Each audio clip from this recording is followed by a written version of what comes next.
Welcome to the Biggerpockets podcast, show 848. We know you're going to get a lot out of today's story. We're here with Kalisha, and she's going to be talking about how she built a portfolio that brings in $5,000 per month. She's also going to be talking to us about the things she is changing and tweaking to adapt in this current market. Yes, yeah, and I'm Rob Abasolo, your host of the show, joined here by my good friend Henry Washington. And this is what we try to do on the Biggerpockets podcast show every single week. We bring you stories, how-tos, and answers that you need in order to make smart real estate decisions now in today's current market. Kalisha, welcome to the show. How you doing? Hey guys, I'm doing fantastic. I'm so happy to be here. 2019 in the making. It's here. A little bit of background on you, Kalisha. Your portfolio is currently 5 units in the Smoky Mountains, San Antonio, Florida, Atlanta, and Virginia market. You're joining us from Tampa. You've done 15 plus deals in the past 3 years, and you've got you gross $18,000 per month from properties, but your net is about $4,000 to $5,000 per month. Did I miss anything? No, you're solid, right on point. Awesome. And what about you, Henry? Where are you joining us from? It looks like you're in Nashville at the moment with your collection of guitars in the background. It does look like I'm in Nashville. I am not. I am here in Northwest Arkansas, but I'm recording this at a good friend of mine owns a recording studio here. I'm actually having a meetup later here. So thought I'd come and take advantage of this beautiful background and make myself look cooler than I am. Well, awesome. Well, a little surprise for everyone that sticks around until the end. Henry's actually going to pull one of those guitars down and serenade us a little song, a little ditty. So it's a special tune he wrote for the Biggerpockets listeners. So to drop right into your story, Kalisha, you moved to the U.S. in 2018 from Jamaica. And when you got to the U.S., you picked up a job bussing tables and hostessing. Can you tell us what your first summer felt like and what was going through your mind at that time? Man, it was scary. I was going into a whole new playing field because I've never worked in a restaurant before, coming from corporate Jamaica doing marketing. And to give up that job to go bussing tables, I'm like, what am I doing? Like, this is too scary. And it was at the same time very exciting because I was touching on something completely new that I've never done before. So that little scariness, I think it kind of pushed me to be like, try something new. That's cool. What were you doing in Jamaica? What was your world of, what was your line of work at that time? So I was doing marketing for an insurance company, one of the biggest insurance company back home. And I got the ideal job, everyone would say, after graduating. But I think after that, the marketing corporate sucked the life out of me and it made me lost the passion that I had for marketing. So I'm like, I needed something new. I needed to take a risk with my life and decided to move to the US. Yeah, I was just about to ask that. I wanted you to dive a little deeper. Like, what was driving that decision? Because that's a big leap of faith. Like, we just kind of casually covered that you just moved to another country and no big deal. Took a job waitressing instead of marketing like it was nothing. Like, that's a big transition. What drove that? Man, I was at the part of my life where I was trying to figure out what I need to do. And I think I was just being surrounded by people who were just there in the job for years. And all they did was complain. I hate this job. I hate this job. And I'm like, I don't want to be in this position. And I think that year for me, the theme was take risk. I didn't know what that was, but it was just to take risk. And I was like, I'm going to quit my job and I'm going to move to the US.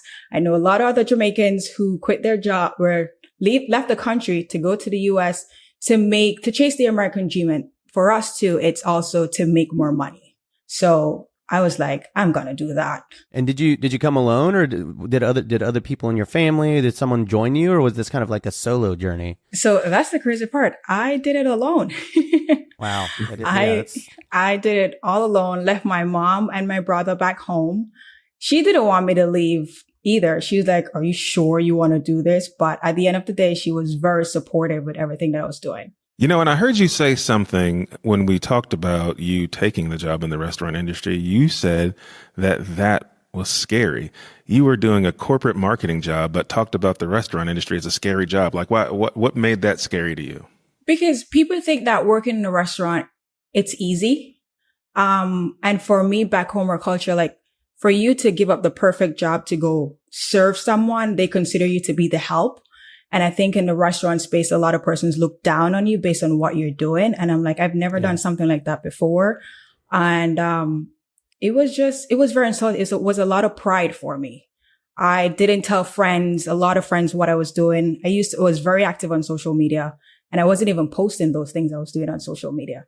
Only when I went for a break, then I would post, oh, I'm traveling. And people would be like, how are you traveling? Like, But I was embarrassed too. I was very embarrassed because to leave, as you said, your corporate job to go clean tables, clean toilets, right? To have someone do this, like snap fingers at you and stuff like that, is something that I've never experienced. So it was also a very humbling moment for me as well. Got it. Yeah. The first job I ever had, I was actually a busboy, and I used to serve chips and salsa. And, when people run out of their chips and salsa, they are quite feisty, and they are not the nicest. They are not the nicest person to you. So I totally feel for you there. And I think it's a really brave leap. It's hard enough to move. I've moved a couple times with my wife across the country, and that's really scary. So to do it by yourself shows a tremendous amount of bravery and courage. And we're going to talk about how your waitressing job was actually a good thing for your future in real estate. But before we do, we're going to have a quick break. And we're back here with Kalisha, and we just talked about how you had this, this big move from Jamaica back to the United States, or to the United States rather, and you quit your job in corporate to kind of work in the restaurant industry. You mentioned you still had family back in Jamaica. Can you tell us about your relationship with your mom and your brother? So I have a very tight relationship, a really good relationship with my mom and my brother. I grew up as an only child, so it was always just me and my mom. And then my brother came in the picture 15 years ago. So all I've known is just Kalisha and Nadine. Mm-hmm. And even when I moved to college, back when I went to college, it was like hours away. And we still had a great relationship there as well. But I think one of the scary thing when I moved was my mom also depended on me. What that means is she looked towards me in terms of making better for her, making better for me, because she didn't know better. So when she saw me pushing myself, I think that's why she was so supportive, because she's like, okay, I don't know how to guide you, but it seems like you have that drive and you know what you want. I'm just going to support you in what you're doing. And I think when even my brother was born, which is crazy, I hated it. When I found out she was pregnant, I was like, no, I want to be the only child. Typical big sister. I was like, I want to be the only child. But then when he came in the picture, it's like, I saw the same trend that was happening to me growing up. So as I said, it was just me and my mom, and my father, he wasn't that involved financially. And I saw the same thing with my brother as well. So I was like, yeah, I need to break that trend. I'm here. I left them. I need to make sure I work and I make some money so I can take care of them. Whatever is it that they need. Even if I'm here in the US and I'm suffering, I don't have food or anything like that. As long as I know her rent is covered, food, and she's good and they're good, I'm solid. First of all, I want to comment on like the sibling rivalry. I have two daughters. I have a 5-year-old and a 3-year-old. And I remember when we brought home our youngest daughter, my oldest at the time was 2. And we were like, here is your new sister. And we like handed her the baby, and she like put one hand on her, looked at her and goes, all done, baby. all done, baby. So this sounds like you had a similar experience. Here's what I love about what you said. It's that you took this giant leap of faith and you knew you wanted to do something better for yourself, but felt this obligation to take care of home and the people at home.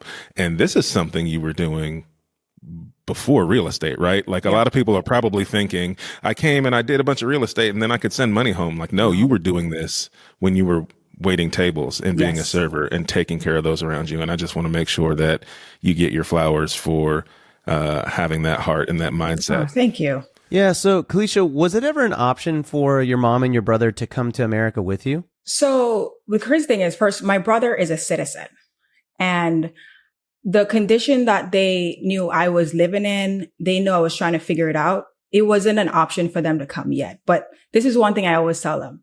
I always said, when the time is right, you guys will come. Because I don't want you guys to come here and suffer the way how I was. I don't want you guys, my mom, to be doing certain jobs that I didn't want to do.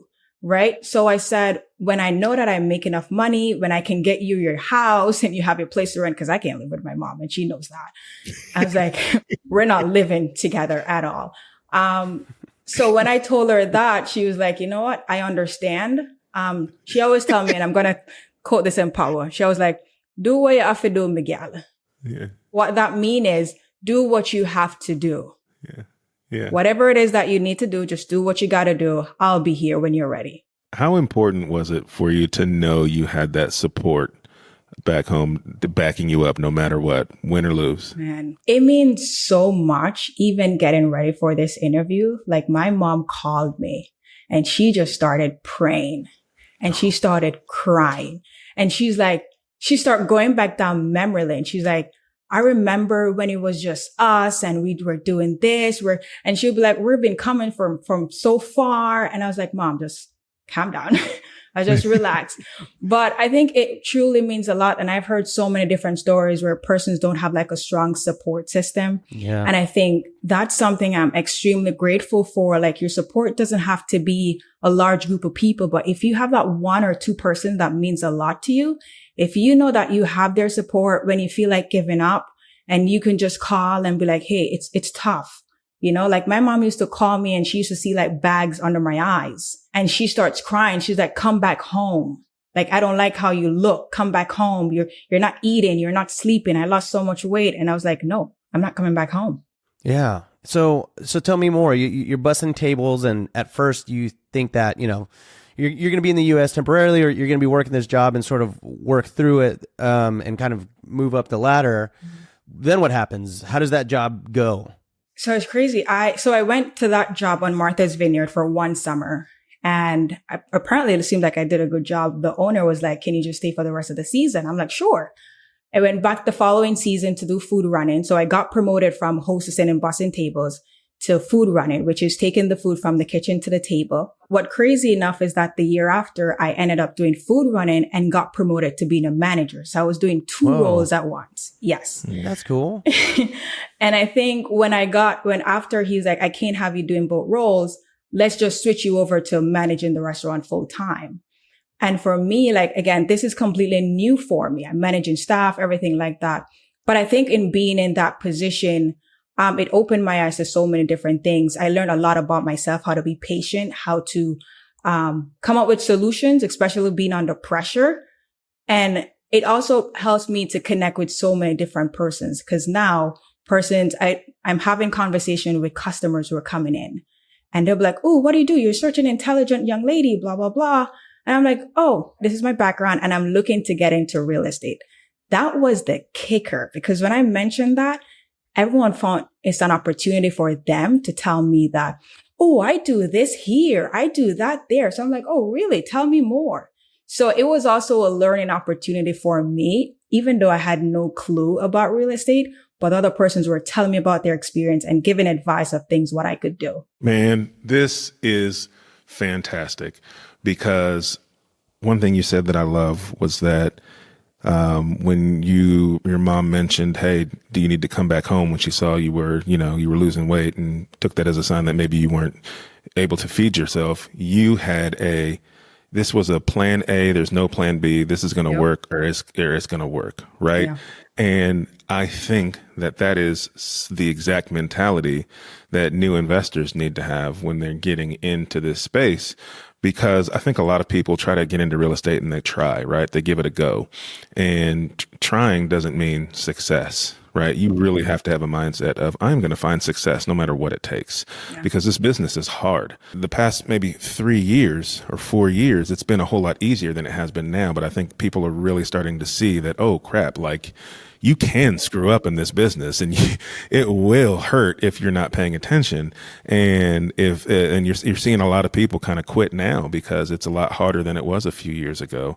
And so, having that mindset, I think, obviously was beneficial to you starting your business. And I think that more people need to take that from your story and have that mindset. And the second thing is, you tell everybody what you do, and you introduce yourself with that title, whether you've had success in it or not. Because if you introduce yourself as an investor, even if you've never done a deal, it's going to open the door to people wanting to help you and give you the things that person or that type of person gets. If you want to be an investor and you say, hey, yes, I'm a server, but I am a real estate investor. I'm looking to do my first deal. Yeah. And they know you're waiting tables. Real estate investors want to help. They're like, oh, we got to help. Yeah, let's help you get up out of here. Right. And it opens that door.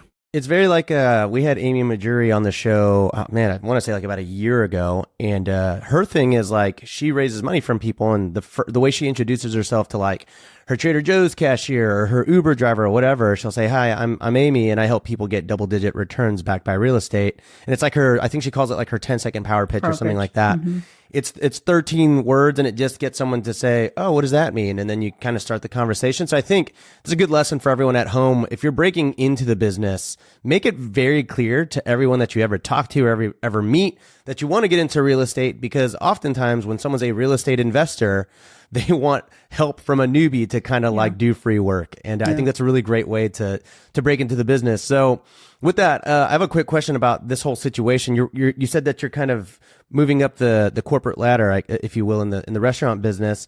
Do you happen to remember what you were making back then? Like what was the income like then, especially compared to what you were earning back in Jamaica? A lot of money. A lot. Like really? When I got into hostessing, the first job, and when I saw the money, so when I just started, I think I was making about like $700 a week, right? And that doesn't include tips. That would work out to be like what my monthly pay would have been back home. Wow. So you were making per week what you would make in a month in Jamaica. Yeah. When I told my mom, I was like, oh my gosh. And then when I started making crazy tips, I was like, huh. But I think the thing was, for me, I was like, I want to keep making more money. And I was like, I need to have enough money. But it's like I was being trapped in the cycle of, I just want more money. And it's so hard to come out of that cycle, because you see all the money that you can make and you're like, I'm just going to give it one more season. And I think the money can be bad, but it can also be good. But I think it got to a point where during the off season, I think because we're a very seasonal restaurant, and I was like, I need to do more with my life. Like I need to do something else, because I'm the person who I always have things figured out. Mm-hmm. And I didn't have a clue at that time what I wanted to do at all. And honestly, persons asked me how I made a decision. And I said, hey, I asked myself 2 questions. I love watching HGTV and I love watching Food Network. Yeah, me too. I love eating the food. I love it. I was like, I love eating the food and I would try the food, but I'm not going to cook it. And I was like, well, let's try this thing called HGT. Let's try this real estate thing.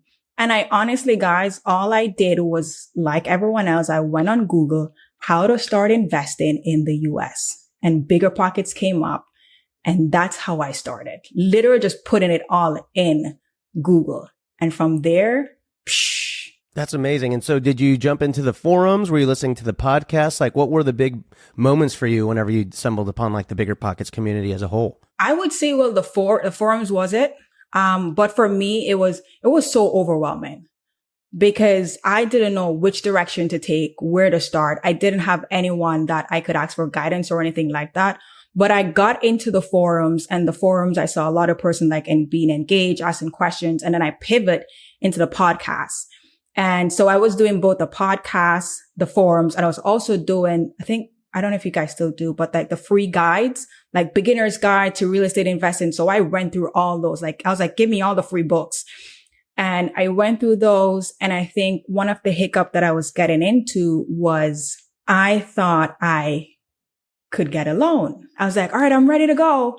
And I'm talking to lenders and they're like, what's your credit score? I'm like 700 and this. They're like, okay, how much money do you make? And I'm like, this amount. They're like, oh, you're the perfect candidate. Guys, there's something on the loan application that always ask you, are you a US citizen? Right. Yeah. And I'm like, no. And I was like, but I look good on paper. They're like, yeah, you're not a green card holder either. I was like, well, if I give you a case number, would that help? They're like, nope, we need a government issue ID. So when you say case number, you mean you would apply for the green card, but it wasn't approved yet? Correct. Okay. So still going through that process. And I think during that time, like when you think that, okay, you got over analysis paralysis and then you think you have everything figured out, but then you hit this other roadblock. Yeah. And I'm like, all right, but then the crazy thing is a lot of lenders weren't giving me solutions. So then I went back to the forums because again, the Biggerpockets forum was that was my network of people that I could always go and ask questions for. So I went back to the forum and I searched how to get a loan as an immigrant. So I made sure to put that in. And then someone directed me, which is crazy, directed me to an episode with Diego Corso. My God. Oh, My he is God. so nice. Yes. Yes. Oh my God. He's the best. Let me tell you, that episode, when I listened to that episode, I was like, yes, I knew there is a way. I knew I'm not the only person who want to get into real estate as an immigrant. And everything that he shared, how he got his first investment property, I was like, this is insane. This is amazing. And the fact that he didn't have a lot of the things that I still had. He had really bad credit score or no credit score at all. He just had money and his passport. And I'm like, if he did it, then I can do it. And I remember just DMing after that episode, spoke to him, talked to an attorney, and that's how I got my first property too. So shout out to Diego. That's what, yeah, Diego. I think he's real Diego Corzo on Instagram, but he does like the tip of the day, and he found me at BPCon like 2 weeks ago and was like, "Can you do a tip of the day?" It's a very nice guy. Highly recommend like checking out his content. Very, very nice, and a bucket full of sunshine, if you will. Yes. So to clarify, Kalisha, what was the takeaway from that episode that made a difference for you? So the one with Diego, what he mentioned that he just partnered with his uncle and they just got an LLC. And he funded a deal, and his uncle was a citizen. And then he ended up just getting a loan using the LLC. When I heard that, what he explained, I realized that I need to get a partner in order to figure out this financing option. Okay, so you come across this episode and you feel inspired. You start working with an attorney. Tell us about your first deal. Like what ended up happening? So firstly, I did out of state investing. So my first deal was in Memphis, and it took a little while for me to figure out Memphis. Cause again, I don't know much about the states. So I don't know which states to start from. So Biggerpockets, the person on the forum recommended like 3 states: Kansas City, Cleveland, Ohio, Memphis. So I did a full blown research, my partner and I at that time, and we decided to go with Memphis. Took us a year because we're like, we need to learn the area, learn the zip codes, all that stuff. Got our first BRRRR deal in Memphis, Tennessee. Should have been a BRRRR. We got this deal from a wholesaler because again, we were taught that I learned that the best deals come from wholesalers. So went on Facebook groups, got like connected with a bunch of wholesalers and stuff like that, found a wholesaler, and he's like, I told him, hey, we're in town. Do you have any properties that you can take a look at? So again, we took the risk and went to this city just to see if we can get a property. Got the first deal. It was in an ideal neighborhood of Memphis that we wanted. And he was selling it for about $30,000. And we had our contractor / project manager, which we also found on Biggerpockets. Guys, I'm going to mention them a lot because Hey, that's okay. You can plug us. It's our they're podcast. like all my resources. And he walked the property with us and he's like, oh my God, guys, like this is going to need a lot of work. We're like, yeah, we know, we're excited about it. We want to do it. He was like, are you guys crazy? You live out of state. This is a full gut. Roof was missing, only had framing. You could see the plumbing in the floor, everything. We're like, no, this is where the money is at. This is what we learned about. So we made an offer for that deal for $19,000. The wholesaler said, nope, you need best and final offer. We got it for $25,500. So we beat out another investor. And then we used hard money to get the rehab and the purchase. The great thing was, guys, was that we had money saved up because we thought we would need money for the deal. But we found a fantastic hard money lender who gave us 100% finance for the purchase and 100% of the rehab. So we're like, oh, wow. Yes, this is going to be the perfect BRRRR that David always talk about being zero out of pocket. This is going to be amazing. So let me walk me through this really fast. So you found a wholesaler in Memphis and they had a property that was $30,000 and you made an offer. This wholesaler was like, dude, how are you going to do this? There's barely walls in this place. And you guys came in and you offered a lower amount. You settled on $25,500. And then you actually found a hard money lender who would finance pretty much the entire thing. And was it a pretty easy peasy renovation? Oh, no. Oh, no. Okay. Yeah, Oh, no, oh, no. No, no, no. The beginning of this was just too positive. It was too, no, trust me, it wasn't. Firstly, we found out that the plumbing and the electrical was done incorrectly. When our contractor told us, we're like, come on. We're like, how much is this going to cost right now? So we did a couple bids and it came out to 7,000. And I was like, please I don't want anything else to go wrong. After that, thank God, everything went smoothly. Okay. When we're almost getting ready to do the refinance, this is where another issue came in. You're not a U.S. citizen. I can't refinance. I'm like, guys, come on. You run our credit, my partner at the time, you run both of our credits 2 times and said, you guys are good to go. And she'll let you know when it's time to do a refinance, and then nothing. Now it's an issue. So here's a tricky thing. And I would highly recommend with anyone getting in, when talking to lenders, talk to as many lenders as possible. Yes. Because you always need to have a backup plan. Because one lender said that you guys are good. It's a solid deal. Let's do a refinance. We're good. Only to find out that my partner had his green card. Oh, he needs 2 years of self-employment tax return. He only had 1. Then I still look good on paper. So remember what I mentioned that Diego, directed us on what to do. After speaking with our attorney, we got an LLC. So we got an entity to show that we're both partners. And then that way we would get a loan in the entity itself. So in doing that, it was still an issue because I could not own more than 25% of the entity. Mm-hmm. So you see like all the roadblocks that keep. Right. And I'm sure you're finding this out seconds before closing. I feel like that's how it always is like all of it. The lender says, no, you're good. And then you're at the closing table. They're like, well, actually, we need this receipt from your Chipotle order in 2013. All the time. Yeah. And keep in mind, this time too, we already figured out we can't even use the first lender to do refinance. We're now on month 7. So we had to pay for a hard money loan extension, the renewal fee, plus the extension. Oh, so expensive. But I'm so glad that hard money allowed us to wrap the interest payment into the loan. So at this time as well, we were not out of pocket for the interest payments at all. And he was like, if you guys hit to month 8, you're going to have to start paying the interest payments. So I think we still were having hiccups and we had to make a decision in terms of, do we really want to keep this house or do we sell? Because these are our 3 lenders who said that they can refinance, but they can't. So we really had to just make the decision and just end up listing that property for sale. So you got a crash course in real estate investing on your first deal. I call that project that you did a fix and flip. That's pretty much how they go. Like there's very few where it's like, yeah, we got it and then we painted it and then we sold it for all kinds of money. Like you, but that's the whole point, right? Is you learn lessons along the way. You made pivots. You made the right pivots. You didn't let anything just stop you. You always looked at things through a lens of like, how can I resolve this or how can I get this fixed? And that mindset will always serve you well. One thing I want to ask you that I think people are going to want to hear about is you mentioned that you had looked at 3 markets. So you went and you got recommendations on 3 markets. And then you did, I think you said like a year's worth of research before you dove in. I think that that's hugely important that we highlight that. Like you didn't just go and say, hey, Biggerpockets people, tell me where to invest. And then they say some cities and then you go buy properties there. Like I think people do that.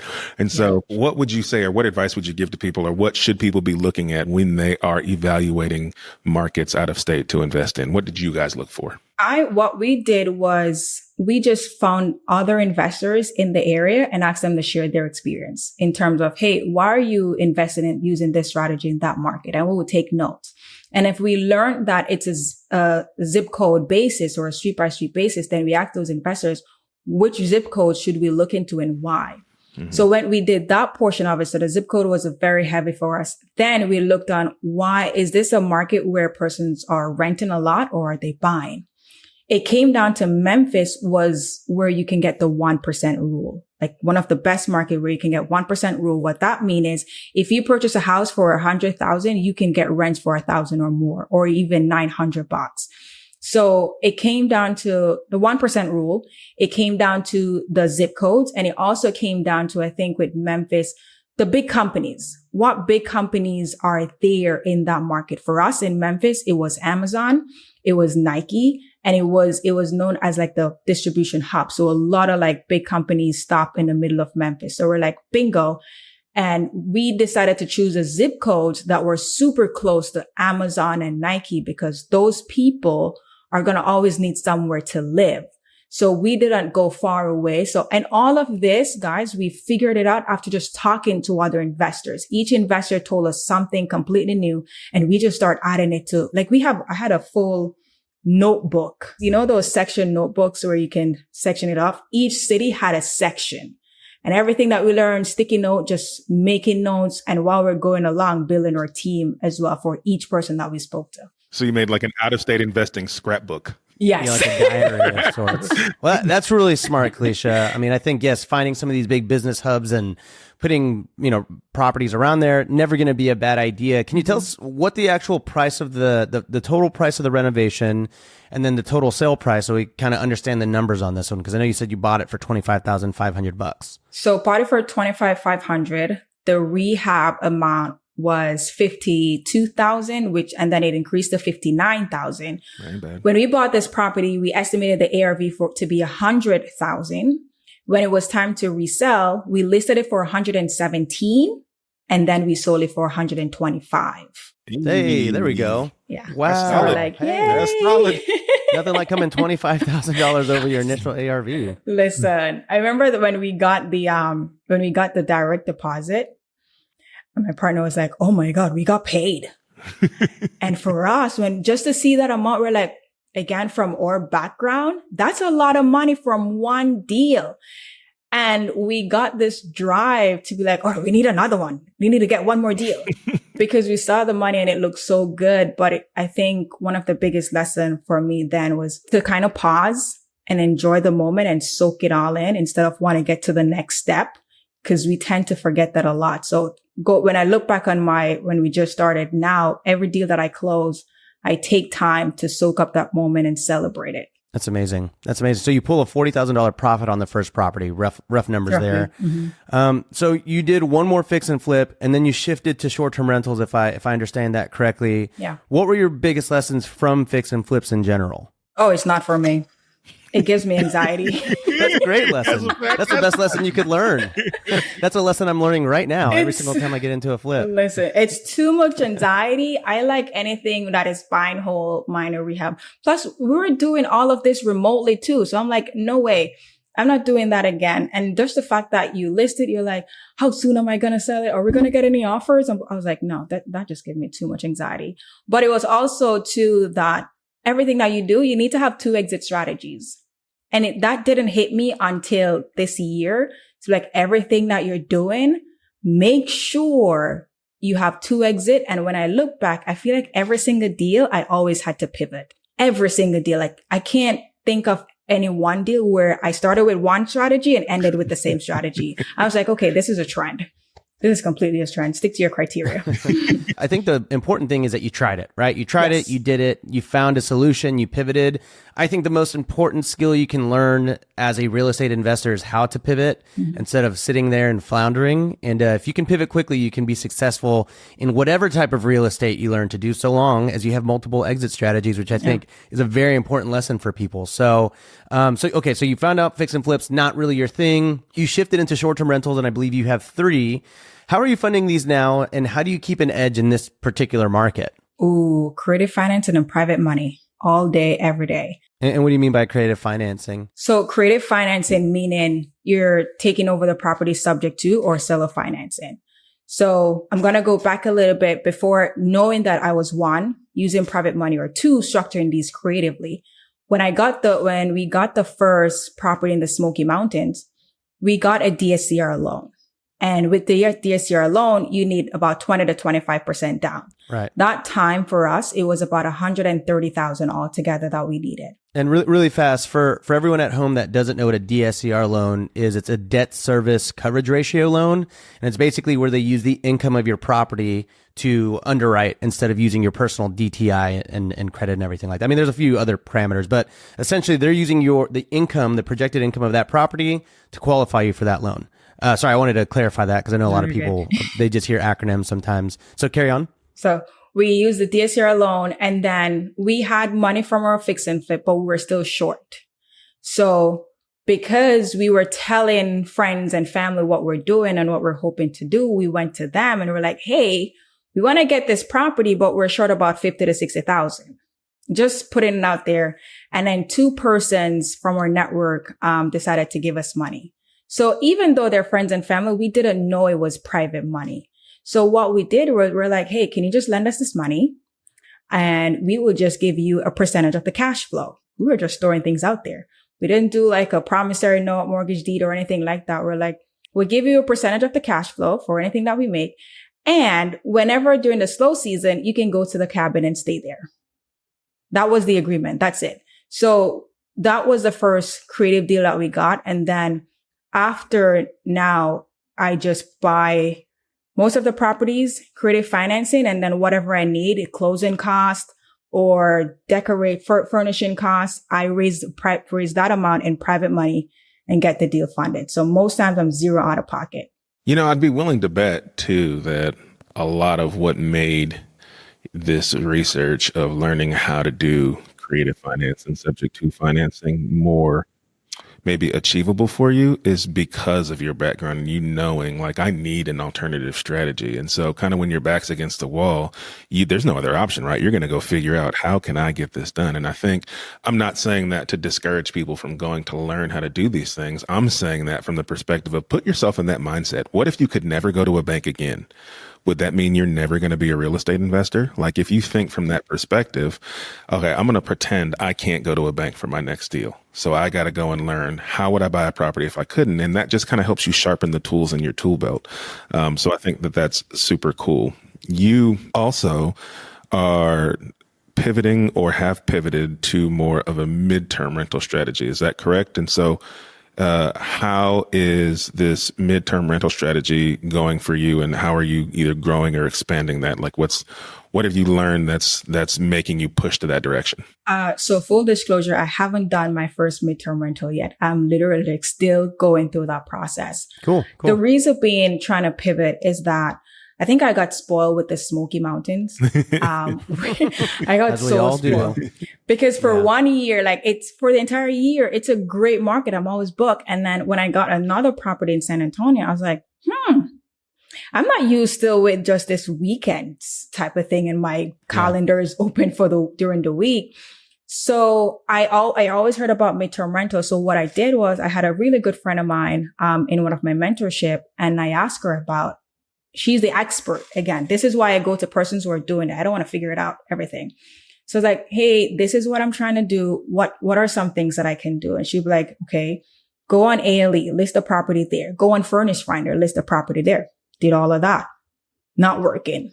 I'm like, okay. Spoke to someone else. They're like, hey, put extended stay in your listing, in the title. I was like, okay, gonna try that. So in doing all of this, I went back and looked on the algorithm. I'm like, ooh, I put extended stay in my title.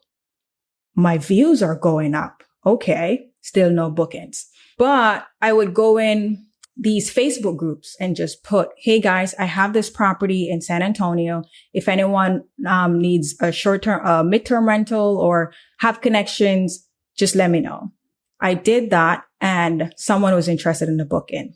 Here was the worst thing. My calendar was open for 1 month. Guys, like 1 whole month. And then I got a 2-day booking. Right after that, someone is interested for a whole month. And I'm like, really? Yeah, it doesn't work exactly like that. When you're doing the short-term rental, midterm rental hybrid, it is one of those things where it's best to focus on the midterm rental strategy first and then fill your spaces with short-term rental. But that's the ideal scenario. Unfortunately, it doesn't always work that way. And the thing that hurts with midterm rentals the most is it's an amazing business niche within this market, but the vacancy does hurt. The vacancy is a lot bigger than it typically is with a short-term rental. I'm like, and I think that was the tough part. And I was so close to canceling that Airbnb guest. But I was like, nope, I've worked too hard for a Superhost. I'm not even going to cancel unless the guest is sure that they're going to book for 30 days. So we did more research to verify a few things like how soon are you looking to move? Does this budget work for you? Do you have X? Do you have a pet? At all these things, we verified all of this. That we had back and forth conversation, but guess what? The guests stopped responding. So they were never interested again. So I was so happy I didn't go and cancel that one booking that I had. Yeah, I think that's the philosophy I really ingrain in everybody is to never cancel a booking, like ever, no matter what, unless you just I've had to cancel bookings because I had a glamping tent that got blown away by a monsoon. But other than that, there's no reason to do it because people really do create their vacations around your Airbnb. And if you cancel on them, it could be a bummer on their vacation, right? So what we try to do is we have multiple units nearby. And so if we get a midterm rental booking, we will just reach out and say, hey, we're going to move you to this unit. It's a little different. And then if they get mad about it, we'll give them a little discount. So you're saying the only time you've ever canceled on anybody is because their actual property blew away. Where they were going to sleep was no longer there. That is correct. And Airbnb has a really like a very strict policy. They're like, you can never cancel. And then I was like, yeah, my tent is literally not there. And then they're like, can you send photos? And I was like, you want me to send you a photo of air? Like, it's not there. It's gone. Listen to me. That's hilarious. Oh my gosh. Well, listen, Kalisha, I think it's awesome that you're the pivot queen. Okay. And I know that you're figuring things out, and this is actually one of my favorite episodes in that there are a lot of things that you're still figuring it out. A lot of people come on to this and it's like hard to really understand, but I think most people are in your position right now where, I'm still figuring stuff out too. Like I try different things all the time. I'm throwing darts at the wall and I'm trying new business models, and I say, hey, maybe this isn't my thing, but at least I tried it. And at least it reinforces that I should really stick to the things that I'm really good at and the things that I'm passionate about. Yeah. So, a lot of lessons to be taken out of today's episode, but in general, what actions do you think you consistently take that have made the biggest difference in your investing? One of them is understanding how to underwrite deals. So when I got into real estate, I always heard Brandon talk about analyze a deal every day. And I'm like, yeah, I'm doing that. I'm not getting it because I don't know what the rehab is. I don't know what closing costs are. I don't know all those stuff. And it was very discouraging. And I think until one day I was just analyzing the deal every day. And that's when the light bulb went off. And I was like, oh my God, I get it. He said, analyze a deal every day. So that way you understand what numbers affect what. What that means is you will know, okay, if I want to increase my cash flow, do I need to increase my income or do I need to reduce my expenses? If I want to increase my cash on cash return, do I need to reduce my total cash invested or do I need to also reduce my expenses? So the point of analyzing the deal every day is to understand what numbers affect what. So then you can master napkin underwriting. Another thing that I do, it's for my short-term rentals. I would pretend as if I'm a guest because I always had guests tell me, oh my God, I love your place. And this is what I experienced. So I'm like, I want to experience it myself. So I would book any of my properties. I don't tell cleaners. I don't tell anyone. And I pretend as if I'm the guest. And when I get to the house, I follow the check-in instructions. Everything that the check-in instructions tell me to do, I'll do that. The first thing you do when you go to a hotel or Airbnb, you guys walk around because you want to see what this house has to offer. I do the same thing. I walk in. I want to know what it smells like. I want to know what feeling I get. And then I'm see all these switches, for example. And I'm like, oh, I wonder where this switch goes. And I'm just testing it all out. And in doing those things, I know that, okay, I need to label my switches. I get to the living room. I see 2 remotes. I don't know which remote belongs to the TV. I was like, ooh, I need to label the remotes to say living room remote. Those simple things, when you put yourself in the guest's shoe, it sets you apart and you know what you need to fix without even depending on your team as much because you're going to see things that your team won't. Smart. Mm-hmm. Yeah. It's always a very gratifying and disappointing experience because you realize all the little things that sort of get moved around and everything over the course of a few months or 6 months. And I think that's a really important lesson to go and walk your properties. I know it's a novel concept and it's hard to do, especially at scale, but it is something that can be a little eye opening and can really be pivotal to the optimization of your portfolio. Tell us where you're at today. Are you feeling gratified about the steps and the risks that you've taken? Like, how are things with your mom? Have you been sending her money and kind of like showing your success, or how's that all been going? So it has been going really well. I'm very grateful for it. But one of the biggest thing that I'm learning is that I'm planting the seeds. What this means is everyone thinks that when you get into real estate, you're going to be making a ton of money. When you get in, no, you are not. You guys will hear Rob mention at the beginning that I'm making $5,000 net. Yes, but that's not going in my pocket. It's either going into reserves or it's using to pay off debt that I used to get in to all these mentorships and courses and all those things. Like you're gonna be broke. Honestly, like you're gonna be broke. You're gonna feel like giving up. I mean, I think I'm going through one of the toughest time now in my career. And what's pushing me through is that I keep looking back to be like, you've come this far. You can't give up now. Like it's just a phase. Just go through it. And each time I'm just figuring it out. And I think as well, it's just, how can I get ready for the next season of my life? I'm not the type of person to have a 2-year goal or a 3-year goal. I have 90-day goals.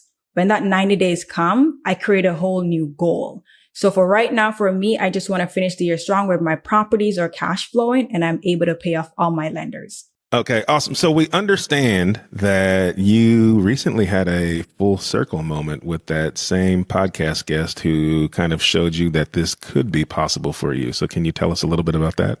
Yes. So when I listened to Diego's episode in 2019, we were going back and forth. And in 2023, who would have thought? In August of 2023, I got a message from Diego. When I saw his DM popped up, I screamed. I was like, you guys scream over like celebrities? I'm like, Biggerpockets people are like my celebrities. I get starstruck. And when Diego messaged me and invited me to speak to his mastermind about capital raising, I was like, no way. I sent him a voice memo and started screaming. I'm like, dude, you're the person who kind of get me to my first investment property because you shared your story. 2019, I never thought that would have happened. Like a girl from Jamaica, cleaning tables, and you hear about real estate and wealth. You're like, oh, you need a family. It's going to take 10 years, 20 years. And just to see, even after quitting my job last year, and seeing how much I've accomplished in a year, it's like, it's mind blowing. It just goes to show that anything can happen. It's like with you guys as well. When we met at BP Con, like I saw you guys, I was like, oh my gosh. That's how I get when I meet Henry too. So. I was like, oh my gosh. And it's just showing that so much things can change when you start putting yourself in the right rooms. You start putting yourself out there and telling people what you're doing and sharing your story and your journey. It's like the universe starts sending things your way that you never thought would happen. I think that's real estate is all about, taking small steps, right? It's a marathon, not a sprint. And I think you're right. I think it's really, really crazy to see what you can accomplish in a year. I think there's like a phrase that's like, we overestimate. Hold on. Maybe you know it, Henry. We overestimate what we can do in a day, but we underestimate what we can do in a year. Yeah. Does that sound about right? Yeah. And I think that's true. And we get so like caught up in this like daily grind of working, and we're in meetings all day, and there's never real progress day to day. And, you look back and you're like, whoa, like what I've done in the last year, 2 years, 3 years is a really life-changing thing. And it's the thing that I wanted more than anything else in this world when I started. And I think you're like the perfect encapsulation of that idea. So thank you so much for bringing your story. And I think a lot of people are going to be inspired by it. I know I am. Can you tell us a little bit more about where people can learn about you online and connect with you if they want to reach out? So yes. And I also wanted to say, I always had this vision in my head when I started listening to the podcast, I'm like, one day I'm going to be on this podcast. I had like even an image in my head of what I'll be wearing. I'll be wearing a black shirt, but I'm not wearing a black shirt today. But I'm grateful for just being here and sharing my story. And you guys can find me on Instagram, Facebook, LinkedIn, at Kalisha Carter. So everything, all social media platform, my website, my YouTube channel, it is all my full name, Kalisha Carter. And how do you spell Kalisha, just for everyone at home? Keleisha, and last name Carter. So first of all, I want to congratulate you. I want to congratulate you on Thank you. Quitting your job and finding your success in real estate. You're netting $5,000 a month with your current portfolio. That's amazing. And it takes a lot of hard work. I want to say that I am proud of you for the leaps of faith and risks you were willing to take to better you and your family's lives. And I think that that's commendable. And I also want to say, I think there's a lot of power in having those visions. It's funny. I also had a vision of being on the Biggerpockets podcast. I've told the story before, but I still to this day have a vision board on my phone. And one of the tiles is a Biggerpockets podcast tile, because I wanted to be a guest on the Biggerpockets podcast. And when I started, when I actually got word that I was going to be a guest, I had listened to tons of episodes, and then I had kind of stopped listening to episodes. And so I was like, I need to get a refresher on how this goes. And so I started to listen to episodes again before I was going to get recorded. The very first episode I started to listen to again before I was going to be on the show was Diego's episode. And that's where I first got, Wow. That's where I first got, Really? Yeah, 100%. Absolutely true. Well, that's amazing. Well, for anybody that wants to go and listen to that episode with Diego Corzo, it's episode 352. And if you've got a story just like Kalisha's, or you're working through your own thing and you think you have something to share with the Biggerpockets community, you can go and fill out a form over on biggerpockets.com/guest if you want to share your story with our team. And then maybe you'll be selected to come and be an inspiration for everybody that listens to our podcast. Henry, if people want to find you online, where can they go? Best place is Instagram. I'm at the Henry Washington on Instagram, or you can check out my website. It's www.cuattheclosingtable.com. Cool. You can always find me over on Instagram or YouTube. I can't even plug my own stuff. You can find me at YouTube or Instagram at Robuilt, ROBUILT. And well, I did spell that right, didn't I? Don't be laughing at me. You nailed it. Okay, good. I nailed it. I can do this. Look, when David's gone, there's a lot of pressure to perform. But we're grateful to everyone at Biggerpockets and for all you guys listening. If you want to leave us a 5-star review, head on over to the Apple Podcast platform or wherever you listen to your podcast and tell us what you thought about today's episode. But other than that, thanks everybody for listening, and we will catch you on the next episode of Biggerpockets. Welcome to the Biggerpocket. Oh, no, wait. That does not count. Don't take this away from me. Welcome to the